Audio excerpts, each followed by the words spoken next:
Assalamualaikum warahmatullahi wabarakatuh. Halo semuanya, perkenalkan nama saya Ahmad Najib. Saya dari program studi Akidah dan Filsafat Islam dengan NIM 53050220039. Pada kesempatan kali ini saya akan memaparkan materi UTS dengan tema pengukuran, penilaian, tes, dan evaluasi dalam mata kuliah evaluasi pembelajaran Akidah dan Filsafat Islam, dengan dosen pengampu Bapak Ahmad Minan Suri. Dalam dunia pendidikan, guru tidak hanya berperan sebagai pengajar, tetapi juga sebagai penilaian dan evaluator dari hasil belajar peserta didik. Untuk mengetahui sejauh mana tujuan pembelajaran tercapai, diperlukan 3 komponen utama yang saling berkaitan, yaitu pengukuran, penilaian, dan juga evaluasi.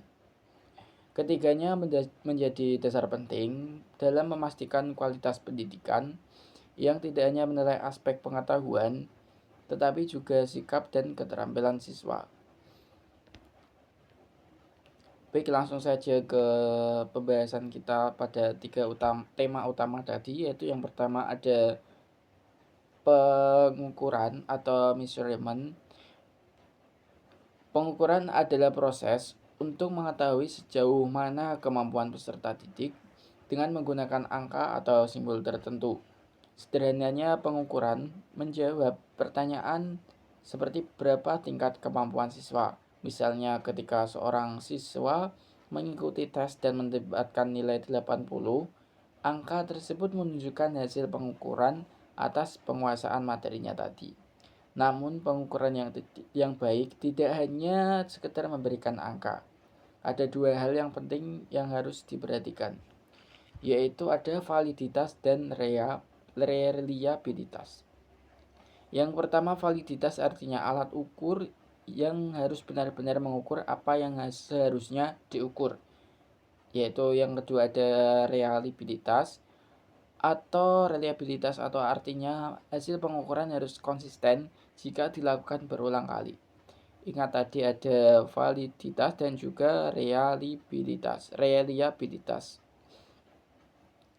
Tanpa validitas dan reliabilitas, data yang diperoleh bisa menyesatkan dan tidak menggambarkan kemampuan siswa yang sebenarnya. Yang pertama tadi sudah pengukuran, selanjutnya yang kedua ada penilaian atau asesmen. Setelah dapat data diperoleh melalui pengukuran, langkah selanjutnya adalah penilaian. Penilaian merupakan proses menafsirkan dan memberikan makna terhadap hasil pengukuran tersebut. Jika pengukuran bersifat kuantitatif, maka penilaian bersifat kualitatif, karena di dalamnya terdapat pertimbangan, refleksi, dan makna. Sebagai contoh, seorang guru mungkin memberikan nilai 90 kepada siswanya, tapi penilaiannya tidak berhenti di situ. Guru juga menilai bagaimana sikap siswa, bagaimana tanggung jawab siswa dalam belajar, dan kerjasamanya itu bagaimana. Dengan kata lain, penilaian tidak hanya melihat hasil akhir, tapi juga proses belajar dan karakter siswa. Penilaian dalam pembelajaran memiliki beberapa prinsip penting seperti objektif, adil, menyeluruh, berkelanjutan, dan juga bersifat edukatif, yakni membantu siswa untuk berkembang. Penilaian dibagi menjadi 2 jenis utama, yaitu ada yang pertama ada penilaian formatif, penilaian selama proses pembelajaran berlangsung, dan yang kedua ada penilaian sumatif, yaitu penilaian di akhir pembelajaran untuk melihat hasil akhir belajar siswa. Nah, ada 2 tadi, yaitu pengukuran, penilaian, dan kita lanjut ke poin yang ketiga, yaitu tes dan evaluasi. Tes merupakan alat untuk mengukur kemampuan peserta didik secara langsung. Tes bisa berupa tes objektif seperti pilihan ganda atau tes subjektif seperti uraian. Tes digunakan untuk mengumpulkan data tentang pengetahuan dan keterampilan siswa secara terstruktur. Sedangkan evaluasi adalah proses yang lebih luas. Evaluasi mencakup pengukuran, penilaian dan pengambilan keputusan berdasarkan data yang diperoleh. Evaluasi menjawab pertanyaan penting seperti apakah tujuan pembelajaran sudah tercapai, apa yang perlu diperbaiki dalam proses belajar mengajar. Dengan evaluasi, guru bisa mengetahui kelemahan dan kekuatan siswa sekaligus memperbaiki strategi pembelajaran di masa mendatang. Hampir mirip dengan penilaian, namun evaluasi itu lebih kompleks dari penilaian tadi. Sudah 3 yang saya jelaskan tadi, ada pengukuran, penilaian, dan juga tes dan evaluasi. Selanjutnya ada hubungan antara pengukuran, penilaian, dan evaluasi. Ketiga konsep ini saling berhubungan erat, seperti pengukuran menghasilkan data angka, penilaian menafsirkan makna dari data tersebut, dan evaluasi mengambil keputusan berdasarkan hasil keduanya. Sebagai contoh, guru mengukur kemampuan siswa dengan tes, menilai hasilnya berdasarkan indikator pembelajaran, lalu mengevaluasi apakah metode mengajarnya sudah efektif atau belum. Dengan penerapan yang baik, guru dapat memahami kemampuan siswa secara menyeluruh, tidak hanya dari sisi akademik, tetapi juga dari aspek moral, spiritual, dan sosial. Itu tadi pembahasan yang sudah saya sampaikan, ada 4 poin penting tadi.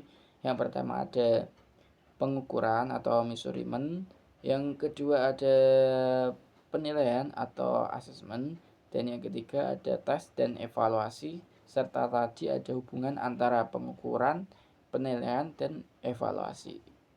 Itu tadi.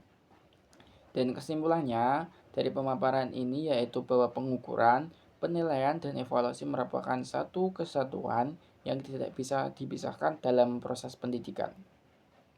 Ketiganya membantu guru menilai pencapaian siswa secara objektif dan menyeluruh sekaligus memperbaiki mutu pembelajaran ke arah yang lebih baik. Sebagai calon pendidik, kita harus bisa mampu memahami konsep ini agar proses belajar yang kita jalankan tidak hanya menghasilkan siswa yang cerdas secara intelektual, tetapi juga berakhlak dan berkepribadian baik. Demikian pemaparan saya tentang pengukuran, penilaian, tes, dan evaluasi dalam pendidikan, yang tentunya ini di dalam mata kuliah, dan ini dalam mata kuliah evaluasi pembelajaran akidah akhlak. Semoga penjelasan ini dapat menambah wawasan dan pemahaman kita semua, dan juga bermanfaat bukan hanya bagi saya sendiri, tetapi semua yang melihat atau mendengarkan video saya. Terima kasih atas perhatiannya. Kurang lebihnya saya mohon maaf. Dan juga